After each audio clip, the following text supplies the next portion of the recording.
Hello everyone and welcome back to ChestMonkey Reloaded. ShadowChimp here, and in the last episode we built this iron monstrosity.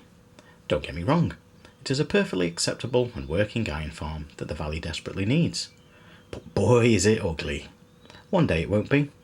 I am working on something in the background that will transform this eyesore and sense of shame into a build to be proud of, but that's for the future. Today's plan is simple. 1. Clear the land and dig 2 mystery holes whose function will become clear later. 2. Build something that balances and offsets the ugliness of the iron farm and redeems my pride and brings beauty back to the valley. 3. A reluctant trip back into hell for essential supplies. And finally, turn those mystery holes into functional automation that should make life much easier and set up some very fun possibilities for future episodes. Let's get to it. In a previous episode, I'd scouted this spot for a windmill, but somewhere during the design process it grew slightly out of control, which meant clearing far more land than I'd planned. In doing so, I uncovered these glorious emeralds that somehow always seem to be where I want to build, but there was absolutely no way I was destroying them, so the challenge became making everything fit around them, which wasn't easy. But with some careful calculations and an attitude that can only be described as dig here and hope for the best, I think I had everything in place to start. So settle in, relax, it's time to build.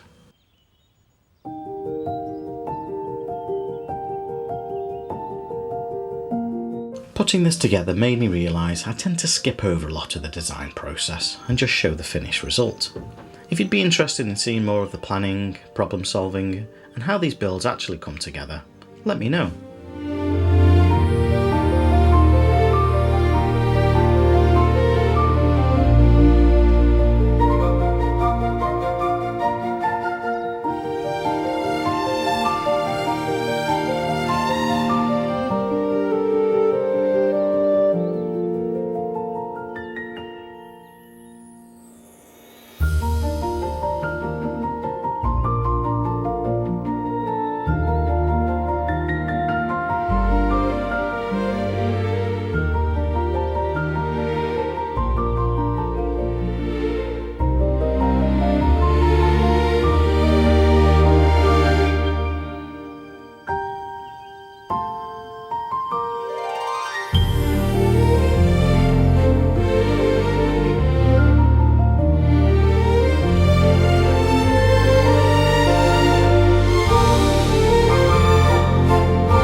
But with the build complete, I could actually feel my soul returning after last week's iron farm trauma.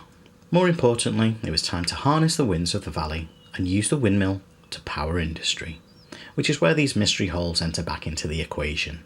With the population growing and my will to harvest crops dwindling like my viewers' retention, I decided to politely ask the villagers of the valley for help. And by that, I mean stuff their inventories full of seeds and condemn them to a lifetime of endless agricultural labour. I used Logical Geek Boy's design for these particular farms, link to his video in the description, with an added item elevator that should bring everything up to the surface and deposit it neatly inside the windmill. That is, of course, assuming I've built it correctly. We'll see how that goes later.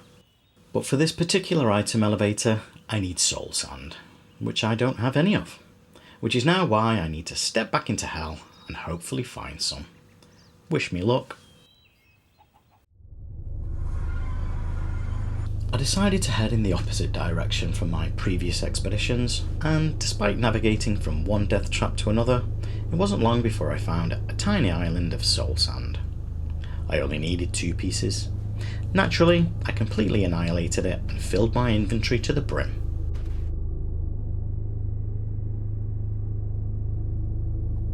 At this point, it would have been sensible to return back to the valley triumphant.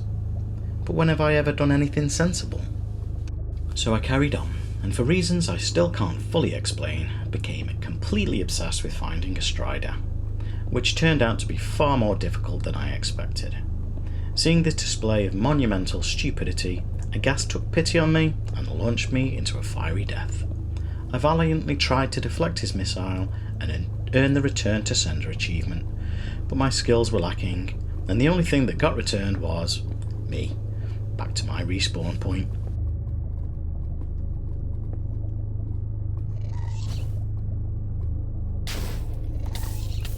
Fueled by a combination of nothing better to do and not wanting to start the farm build, I returned to the Nether, determined to ride a strider, because I realised it's probably been about 6 years since I last rode one. So I returned to the scene of the crime, and luckily the Ghast, underestimating my stupidity, had left, leaving the path open for me to continue my stubborn quest. Which was nice, because when I finally managed to ride one, it was actually great.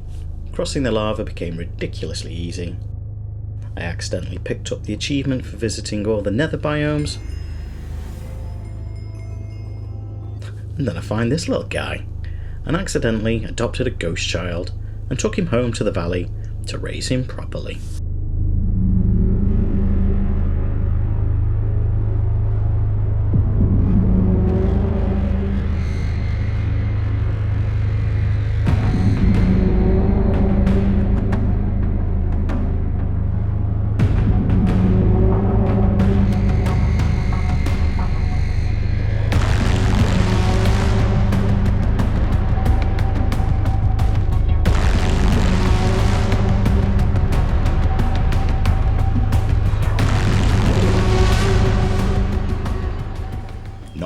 Sure what to do with him, but he can float happily in here with our dog companion while I get back to building the farms.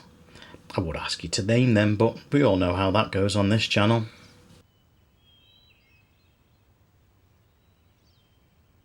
With this side quest complete, it was time to finish the farms and add more automation to the valley. This farm relies on the villager having no space for anything other than the seeds, and by blocking the composter, they are never able to empty their inventory.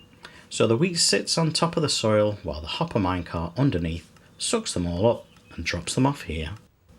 This is where I added the water item elevator, using the soul sand which dispenses items back up and into the windmill. And surprisingly, and with a lot of checking everything twice and then some, everything lines up perfectly, which is always nice.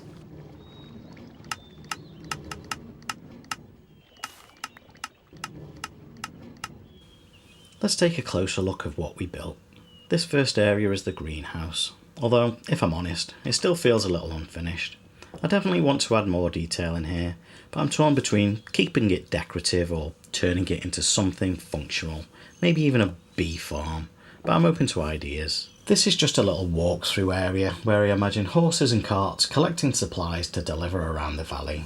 In here is where the farms deposit everything into storage, and somehow it all seems to be working perfectly, which is honestly as much a surprise to me as it probably is to you. I'm thinking of adding some auto crafters either here or nearby, so some of this wheat can feed the cows while the rest gets turned into bread for the villager breeder pod.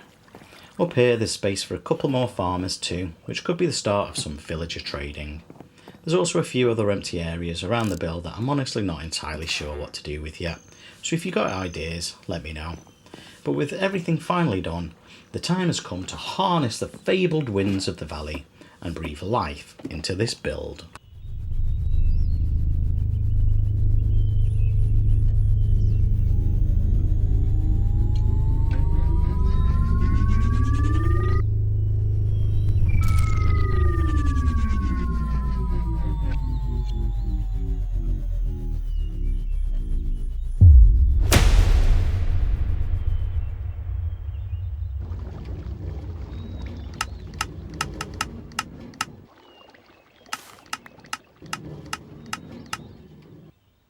Another chapter complete, but there is so much more to do. We are only just getting started. So many possibilities to explore, builds to create, adventures to go on. I hope you enjoyed today's chapter. Thank you very much for your time and for watching. If you made it this far, you're an absolute legend and will be immortalised in the Great Hall of Ancestors. Once I actually build it, which means I suppose you will have to stick around for that one. Take care and goodbye everyone.